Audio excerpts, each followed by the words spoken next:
২ দিনের সাজেক ট্যুরে আমাদের কত টাকা খরচ হলো সেটা অনেকেই জানতে চাইছিলা। যাতায়াত থেকে শুরু করে থাকা, খাওয়া, বাস ভাড়া টোটাল কত টাকা খরচ হয়েছে সবকিছুই আজকের ভিডিওতে তোমাদের সাথে শেয়ার করব। সাজেকে আজকে আমাদের শেষ দিন। এই ট্রিপটা ছিল 2 রাত 2 দিনের। আজকে সকাল সকাল আমাদের চেক আউট। সকাল 10টায় আমরা দুইজনেই একদম রেডি। সাজেক ভ্যালি জায়গাটা না অন্যরকম সুন্দর, মানে যারা পাহাড় পছন্দ করো তাদের এই জায়গাটা মাস্ট ভালো লাগতেই হবে। রুমের বারান্দা থেকে খুবই সুন্দর ভিউ এনজয় করা যায়। এইরকম সুন্দর একটা কাপল রুম নিতে হলে পার নাইট খরচ হবে 6,000। দুইজন ঘুরতে আসলে থাকার জন্য 12-13 হাজার টাকা খরচ হয়ে যাবে। তবে তোমরা চাইলে এরকম একটা রুম নিয়ে 6,000 টাকায় 4-5 জনও থাকতে পারবা ফ্রেন্ডস নিয়ে আসলে, কারণ রুমে এক্সট্রা বেডিং এর ব্যবস্থা থাকে। আর খাওয়া দাওয়ার কথা যদি বলি, 3 বেলা খাওয়া দাওয়া পার পার্সন প্রায় 1,000 টাকা খরচ হয়ে যায়। মানে প্রত্যেক দিন একজনের জন্য 1,000 টাকা খাওয়া খরচ মাস। সাজেক জায়গাটা যেমন সুন্দর, থাকা খাওয়ার খরচটাও অনেকটাই বেশি। 2 দিনের ছোট্ট একটা ট্রিপ ছিল আমাদের। আর আজকে আমরা ঢাকায় ব্যাক করতেছি।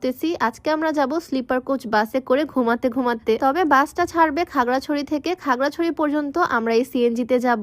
আমরা এবার সাজেক আসার সময় এই সুন্দর সিএনজিটা ভাড়া করে নিয়েছি। আমরা এখানে আসা থেকে শুরু করে যত সুন্দর সুন্দর স্পটে ঘুরেছি সব এই সিএনজিতে করেই। এইরকম একটা ফিক্সড ট্রান্সপোর্টের ব্যবস্থা থাকলে ট্যুরটাও অনেক সুন্দর গোছালো হয়। এই সিএনজির নাম্বারটা আমি কমেন্টে দিয়ে রাখবো। তোমরা চাইলে সাজেক এসে এরকম সিএনজি ভাড়া করে নিয়ে পুরা সাজেক ঘুরে বেড়াতে পারবা 2 দিনের জন্য। খরচটাও কমে আসে, ঝামেলাও কম হয়। যাই হোক, পাহাড়ি রাস্তায় ঘুরতে ঘুরতে আমরা অর্ধেক রাস্তায় এসে দাঁড়ালাম, কারণ এখন নতুন টুরিস্টরা যাবে সাজেকে। ওই যে খরচের কথা বললাম, 2 দিনে 2 জনের আমাদের প্রায় খরচ হয়েছে 20,000 টাকা। সাজেকে অনেকেই বাইক নিয়ে ঘুরতে আসে, অনেকে ফ্রেন্ডস নিয়ে ঘুরতে আসে। ফ্রেন্ডদের সাথে ঘুরতে আসলে, গ্রুপ ট্যুরে আসলে খরচ অনেকটা কম হবে। তবে আমরা যেহেতু 2 জন মিলে রিল্যাক্সে ট্যুর দিয়েছি, তাই 2 জনের খরচটাই বললাম। 2 জনের 2 দিনে 20,000 টাকা লেগেছে। যাই হোক, আমরা সিএনজিতে করে চলে আসলাম খাগড়াছড়িতে। এখন এখানে খাওয়া দাওয়া করবো আর তারপরে বাসে উঠবো। আমরা যে বাসে যাতায়াত করতেছি বাসটাও কিন্তু খুবই ইউনিক, মানে ঘুমিয়ে ঘুমিয়ে জার্নি করা যায়। স্লিপার কোচ বাস। বাস ভাড়া থেকে শুরু করে সবকিছু মিলিয়ে 20,000 টাকা লেগেছে। তো এখানে এসে আমরা খাওয়া দাওয়া করতে ঢুকলাম একটা হোটেলে, কারণ সকালে ওঠার থেকে কিছুই আজকে খাওয়া দাওয়া করা হয়নি। ট্যুরে আসলে খাওয়া দাওয়াটা আমার ঠিক মতো হয় না, সেজন্য 2 দিনে আরো বেশি শুকিয়ে যায়। বাই দ্য ওয়ে, তোমরা যারা ওজন কমাতে চাও তোমরা কিন্তু এই হার্বাল স্লিমিং টিটা ট্রাই করতে পারো। এটা সম্পূর্ণ প্রাকৃতিক উপাদান দিয়ে তৈরি, তাই কোনো রকমের সাইড ইফেক্টের ভয় নাই। ওজন কমানোর সাথে সাথে গ্যাস্ট্রিকের সমস্যাটাও দূর করবে।